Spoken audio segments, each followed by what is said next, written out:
Hello, grade 10s. Or just you, grade 10. Who are you? Okay, cool. So, welcome to the video series. This is for those that can't be. Well, clearly you're not in class at the moment, and I think this is just. How great that we have this way of interacting. That's so rich, and not just trying to come into the classroom virtually. And anyway, so what are we doing? Let's have a look at what we're doing. So come on, work with me. Okay, so welcome to grade 10. It's going to be a wonderful year, right? So we're going to kick things off. It's going to get mathematically algebraic quite soon. We're excited for that. Am I asking for it? I wonder what you wrote there. Hopefully something good, right? So on our website, we click on Algebra, you can see here's the stuff. So be scribbling on stuff here and what to do. And yeah, I'm going to scribble on this bottom right version. So let's pop it up here and get myself out of the way somewhat. So I'm going to run through a few things here and hopefully get down to you getting these down, and then we'll get some work in from you for feedback soon enough. So we got our definitions, things we knew from last year, hopefully, of like x to the n is x times x times x. So like x cubed, x times x times x. Those things are fairly equivalent algebraically. Anything to the power of 0 is 1, except 0 to the 0. What is 0 to the 0? And maybe why is 0 to the 0 not 1? Or is it 1? That's a good question. So it's a good question. I'll put a little star here because it's an interesting idea of what is it. Okay, so let's not get too sidetracked. X to the minus n is 1 over x to the n. And there are cool ways that we can show our exponent laws. And for now, we're really just going to be applying them. And we got these things. X to the 1 over n, maybe just a reminder, that becomes a third. So x, then the nth root. So something like x to the half, we could write as the square root of x.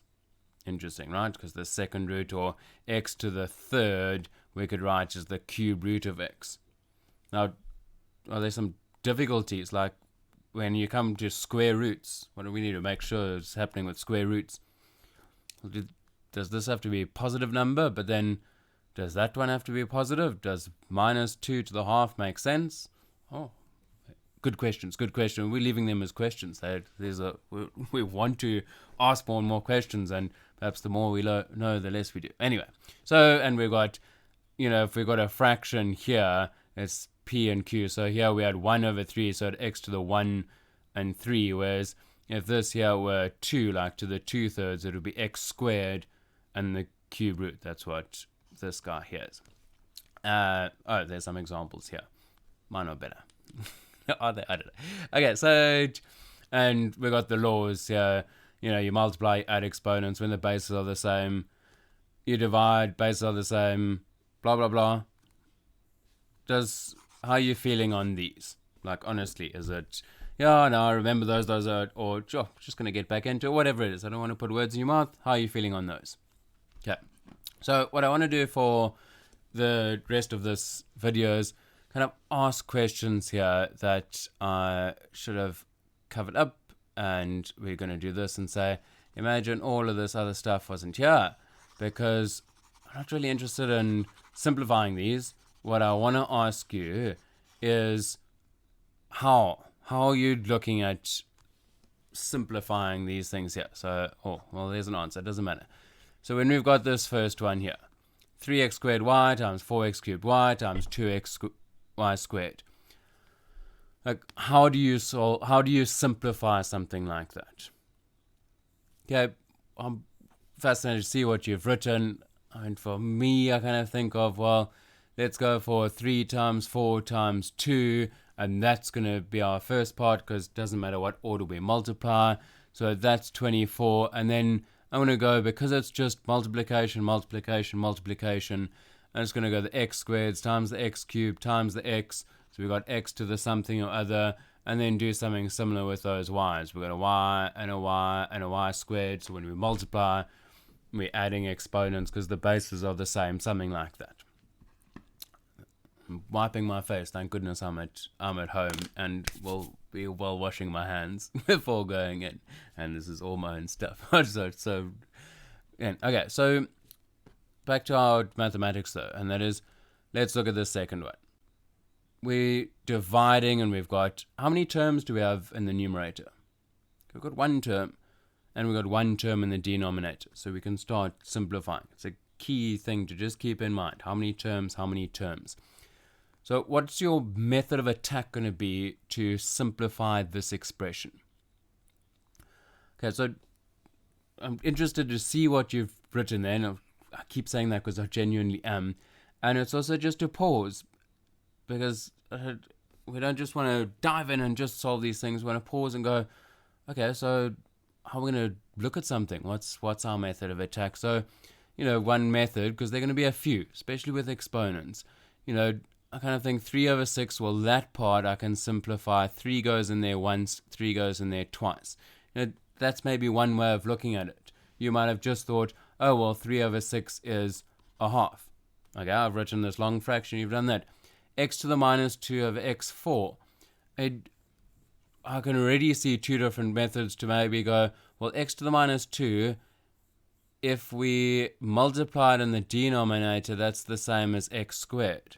Because we're just multiplying, so therefore that negative is the same as 1 over x squared, using this exponent law up here, this negative one here.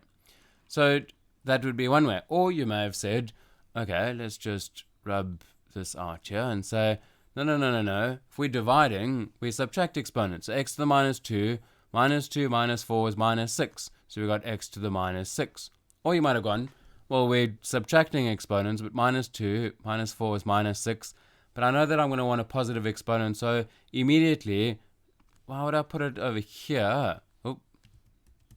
Why would I put it up here when I could write x to the 6 on the denominator? So there are going to be a few different methods, and they're all logical and valid and work with the rules. So yeah, think about the different methods. Okay, so let's keep going, because I want to just go through these to go, okay, so here we've got a multiply. Okay, what are we going to do with this divide over here, dividing a fraction? Yeah, that tip and times, KFC, keep, flip, switch, all of those things, right? So that part there, we're definitely going to go, okay, well, that's times by y to the minus 2 over 12x cubed. That bit I think is going to be fairly standard. Now, after that, you might have gone, oh, well, let's put that over 1. So we've got fractions. You start doing some cross-cancelling over here. Perfectly valid. Okay, so we've got maybe some methods of attack. Let's keep going and look at this one and say, just quickly, how many terms are in the numerator? Just one. It's important. We've got one term in the numerator, one in the denominator. So we're good to go to just start simplifying. And so we've got this squared. What are we going to do with this squared? We're kind of going to put it in as a bad way of putting it. But, so that's going to be 3 squared, 9. Be careful, remember, it's not 3 times 2. It's 3 squared. X to the 2, x squared. Y to the minus 1, 2. What are we doing with these exponents? Yeah, we're just multiplying them. So y to the minus 2. And so we can go, okay, then we need to multiply it by a whole lot of stuff. This 3, we can do the same idea. And so I can go. You've got the solutions there. We're just working through how to do it. Okay, so our last one of these, and then just kind of a hint of how to do some of the others. We've got this whole thing going on. Are we going to do multiplication, or are we going to do exponent first? Well, clearly exponent, right? Remember that whole bed maths, brackets, exponents, division and multiplication, addition, subtraction. I write them like this because division and multiplication happen at the same time. So if you've got both of them, you just go left to right. So that whole thing of like 8 times 4 divided by 2, it's not the division first, left to right, because they're the same order. That's why I write them like that. Okay, so we're going to do this 2 first, and then we're going to multiply the 3 in. We've got to divide, right, tip and times.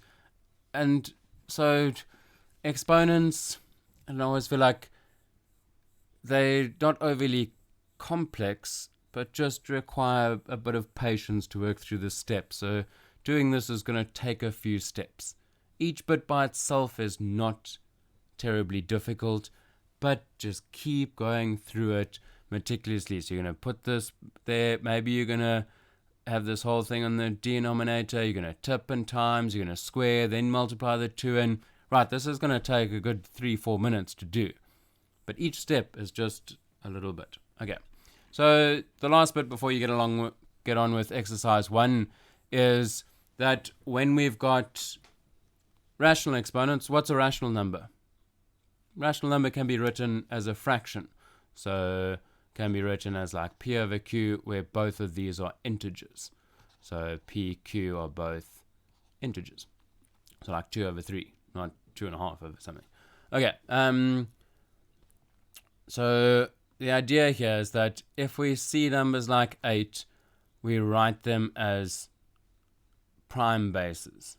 So 8's 2 cubed, 4 is 2 squared. 1 over 16, when we see a fraction like that, well, 16 is the same as 2 to the power of what? 2 to the 4. And this we could write more simply as 2 to the negative 4. So this is a bit easier to work with, this 2 to the negative 4, than 1 over 16 when we're working in exponents. So this 8 becomes 2 cubed. So when you see bigger numbers, change it so that the bases are prime numbers. Okay, so that's if it gets a little bit more complicated like that. Let's work through those. Exercise 1 is your friend. I really think it is worthwhile, especially because you got the weekend, right, to give that whole exercise a go. What do you think? How are you feeling? How are you feeling for the term, the year, mathematics in general? Well, I will see you, or you'll see me, or something.